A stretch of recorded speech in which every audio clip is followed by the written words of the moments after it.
ஒரு மனிதனுடைய புத்திசாலித்தனம் 1000 பலத்தை விட வலிமையானது. பல நேரங்கள்ல உண்மையை நிரூபிக்க கோபமோ சண்டையோ தேவையில்லை. சிறிது நிதானமும் சரியான யோசனையும் இருந்தால் போதும். நண்பர்கள் அனைவருக்கும் வணக்கம். தமிழ் லைப்ரரி மூலம் கதைகள் உலகத்திற்குள் உங்களை அழைத்து செல்வது யாழிசை.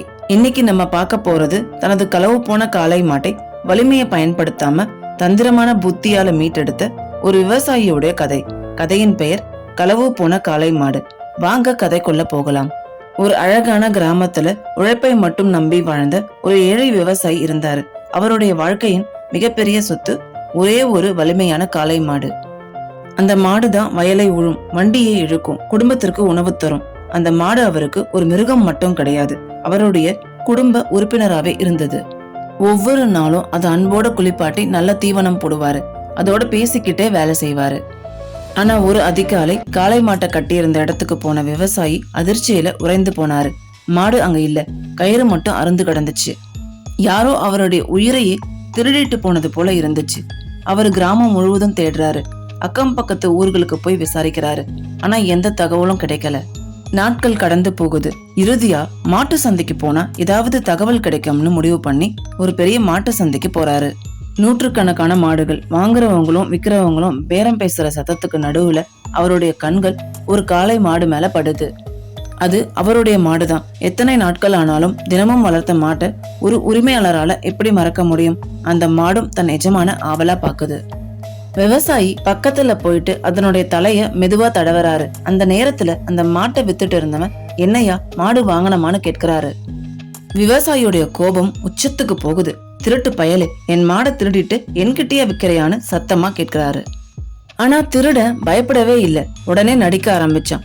உன் மாடா இருந்தா உன்னிடம் தானே இருக்கணும், இது என்னிடம் இருக்கு, அப்படின்னா இது என்னுடைய மாடா தான் இருக்கணும்னு தைரியமா சொல்றான். அவங்கள சுத்தி இருந்த மக்களுக்கும் யார் உண்மைய சொல்றா யார் பொய் சொல்றான்னு தெரியல. விவசாயி மாட்டுடைய 2 கொம்புகளையும் பிடிச்சுக்கிட்டு, சரி இது உன்னுடைய மாடுன்னு சொல்றியே, அப்படின்னா இதோட எந்த கண்ணுல பூ விழுந்திருக்கு, இடது கண்ணுலையா வலது கண்ணுலையான்னு கேக்குறாரு. திருடன் அதிர்ந்து போறான். தன்னை காப்பாத்திக்க திருடன் இடது கண்ணுல இருக்குன்னு சொல்றான். விவசாயி சிரிக்க ஆரம்பிக்கிறாரு. திருடன் உடனே, அவசரத்துல தவறா சொல்லிட்டேன், வலது கண்ணுல தான் பூ விழுந்திருக்குன்னு மாத்தி பேசுறான்.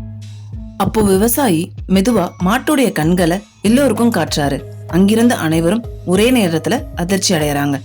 ஏன்னா அந்த மாட்டுடைய 2 கண்களும் முழுமையா நலமா இருந்துச்சு. எந்த கண்ணுலயும் பூ விழுந்த அடையாளமே இல்ல. விவசாயி திருடனை பார்த்து, திருட்டு பயலே, 2 கண்ணும் நல்லாதான் இருக்கு, பொய் சொல்லி மாட்டிக்கிட்டேன்னு சொல்றாரு. அந்த நொடி திருடனுடைய முகம் வெளிரி போகுது. கூடியிருந்த மக்கள் திருடன் செய்த தவறுக்காக திட்ட ஆரம்பிக்கிறாங்க. அவன் அவமானத்துல தலை குனிந்து நின்னான். விவசாயி தன்னுடைய மாட்டுடைய கழுத்தை அன்பா தடவறாரு. நெடுநாட்களா பிரிஞ்ச நண்பனை மீண்டும் சந்திச்சது போல அவர் சந்தோஷப்படுறாரு. தன்னுடைய மாட்டை அழைச்சிக்கிட்டு தன் கிராமத்தை நோக்கி நடக்கிறாரு. அந்த நாளுக்கு பிறகு அந்த கிராமத்துல அனைவரும் ஒரு பாடத்தை கத்துக்கிறாங்க. புத்திசாலிக்கு முன் போய் நீண்ட நேரம் நிற்காது. இந்த வீடியோ உங்களுக்கு பிடிச்சிருக்குன்னு நினைக்கிறேன். பிடிச்சிருந்தா மறக்காம லைக் பண்ணுங்க, ஷேர் பண்ணுங்க. முக்கியமா தமிழ் லைப்ரரி சேனலை சப்ஸ்கிரைப் பண்ணிடுங்க. மீண்டும் அடுத்த ஒரு வீடியோல உங்களை சந்திக்கும் வரை உங்களிடமிருந்து விடைபெறும் நான் யாழிசை.